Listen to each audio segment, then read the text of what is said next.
ازواج کے علاوہ اولاد کے لیے بھی ہمیں قرآن و سنت میں دعائیں سکھائی گئی ہیں اور ان کا بھی اہتمام کرنا چاہیے. انسان اپنی زندگی میں اپنی بہترین کمائی اپنی اولاد ہی کو سمجھتا ہے اور انسان اپنی زندگی کا بہترین سرمایہ اپنی اولاد پر خرچ کرتا ہے اور اپنے بعد بھی ان کے لیے ہر طرح کی راحتیں اور نعمتیں چھوڑ کر جانا چاہتا ہے. لیکن اگر اولاد نیک ہو تو وہ والدین کے لیے صدقہ جاریہ بھی بنتی ہے اور والدین کے خون پسینے کی کمائی کو ان کی زندگی میں اور ان کی زندگی کے بعد بہترین جگہوں پر استعمال کرتی. لیکن اگر اولاد بگڑی ہوئی ہو تو زندگی میں بھی انسان کے لیے اذیت اور عذاب ہے اور بعد میں بھی اس کے مال کو ضائع کرنے والی ہوتی ہے اور اس کے لیے بدنامی کا سبب بنتی ہے. اس لیے خصوصی طور پر اولاد کے لیے دعائیں کرتے رہنا چاہیے. نبی صلی اللہ علیہ وسلم نے فرمایا 3 قسم کے لوگوں کی دعائیں قبول ہوتی ہیں اور ان کی قبولیت میں کوئی شک و شبہ نہیں. مظلوم کی دعا، مسافر کی دعا اور والد کی دعا اپنی اولاد کے لیے. یعنی جب باپ اپنے بچوں کے لیے دعا کرتا ہے تو وہ دعا بھی قبول ہوتی ہے. اسی طرح نبی صلی اللہ علیہ وسلم نے اس بات سے بھی منع کیا کہ کوئی اپنی اولاد کے خلاف دعا کرے یا اس کو بد دعا دے، کیونکہ وہ بھی قبول ہو جاتی ہے اور پھر انسان کے لیے پریشانی کا باعث بنتی ہے. اس سلسلے میں نبی صلی اللہ علیہ وسلم نے فرمایا اپنی اولاد کو بد دعا نہ دو، ایسا نہ ہو کہ وہ اللہ کی طرف سے قبولیت کی گھڑی ہو اور وہ تمہارے لیے قبول کر لے.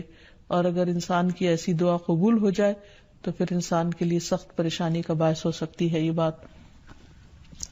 پھر اسی طرح یہ ہے کہ اگر کسی کی اولاد نہ ہو تو اس کے لیے بھی دعا سکھائی گئی ہے اور وہ دعا ابراہیم علیہ السلام کی دعا ہے جس میں وہ کہتے ہیں رب ہب لی من الصالحین، اے میرے رب مجھے نیک اولاد عطا فرما، صالح لوگوں میں سے عطا فرما.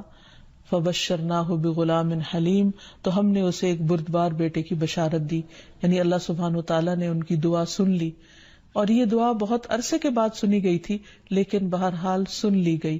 ابراہیم علیہ السلام اللہ کے دوست تھے اور مستجاب الدعوات تھے، ان کی دعائیں قبول ہوتی تھی.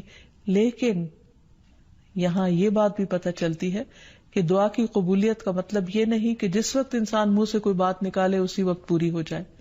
اس کی پورے ہونے میں بعض اوقات کئی سال گزر سکتے ہیں، جیسے ہم دیکھتے ہیں یوسف علیہ السلام کے واقعے میں، ابراہیم علیہ السلام اور دیگر پیغمبروں کے سلسلے میں. اور پھر ہم اس بارے میں یہ بھی دیکھتے ہیں کہ جس طرح ابراہیم علیہ السلام کی دعائیں قبول ہوئی تو انہوں نے اپنے رب کا اس پر شکر بھی ادا کیا اور فرمایا الحمدللہ الذی وہب لی علی الکبر اسماعیل و اسحاق ان ربی لسمیع الدعاء، کہ اللہ کا شکر ہے جس نے مجھے بڑھاپے میں اسماعیل اور اسحاق جیسی اولاد دی، بلا شبہ میرا پروردگار دعائیں سننے والا ہے. اور حقیقت یہ ہے کہ اللہ تعالیٰ پیغمبروں کی بھی سنتا ہے اور پیغمبروں کے علاوہ باقی لوگوں کی بھی دعائیں سنتا ہے. اس لیے اولاد کی طرف سے کبھی بھی مایوس نہیں ہونا چاہیے، نہ ہونے کی شکل میں بھی اور ہونے کے بعد ان کی نیکی اور خیر اور بھلائی کے سلسلے میں بھی. اور اس میں ہم دیکھتے ہیں کہ زکریا علیہ السلام کی بھی اولاد نہیں تھی تو وہ بھی بڑھاپے تک مایوس نہیں ہوئے اور دعا مانگتے رہے. اور اس سلسلے میں آتا ہے کہ وہ جب دعا مانگتے تو کہتے رب ہب لی من لدنک ذریۃ طیبہ انک سمیع الدعاء، کہ اے میرے پروردگار تو مجھے اپنے پاس سے نیک اور پاکیزہ سیرت اولاد عطا فرما، تو ہی دعا کا سننے والا ہے. یعنی پیغمبر ہمیشہ صرف اولاد کی دعا نہیں کرتے بلکہ نیک اولاد کی دعا کرتے ہیں. اولاد کا ہونا اللہ سبحانہ وتعالیٰ کا ایک بہت بڑا انعام اور بندے پر بہت بڑا احسان ہے.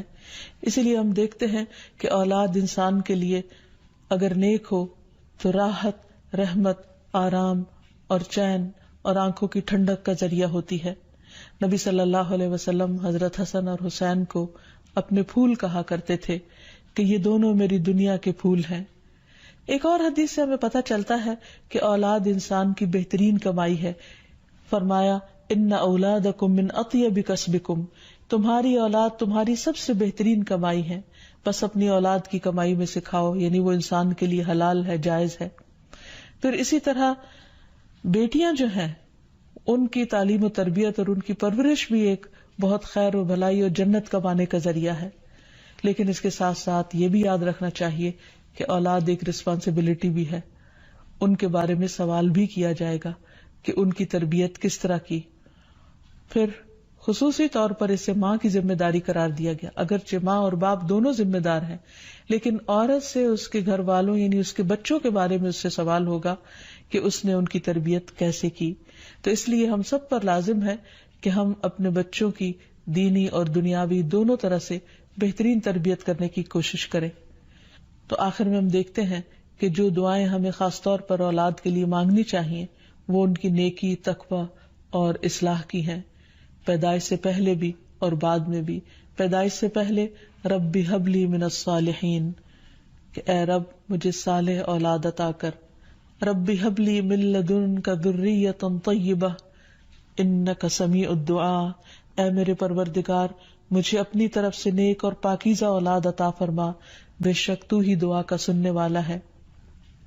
پھر اسی طرح اولاد کو شیطان سے محفوظ رکھنے کی دعا بھی کرنی چاہیے، جس طرح حضرت مریم کی والدہ نے ان کی پیدائش سے پہلے دعا کی.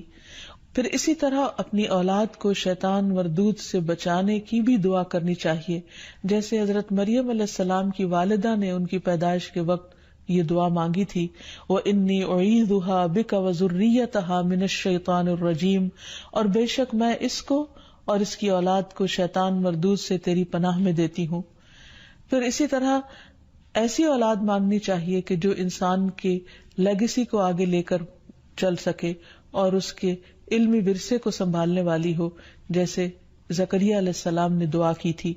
پھر اسی طرح اولاد کے اللہ تعالیٰ کے راستے میں قبول ہونے کی بھی دعا کرنی چاہیے، جیسے حضرت مریم کی والدہ نے ان کے لیے دعا کی تھی کہ ربی انی نذرت لک ما فی بطنی محررا فتقبل منی، کہ اے میرے رب بے شک میں نے تیرے لیے اس کی نظر مانی ہے جو میرے پیٹ میں ہے کہ میں آزاد چھوڑ دوں گی، سو مجھ سے قبول فرما، بے شک تو سب کچھ سننے سب کچھ جاننے والا ہے.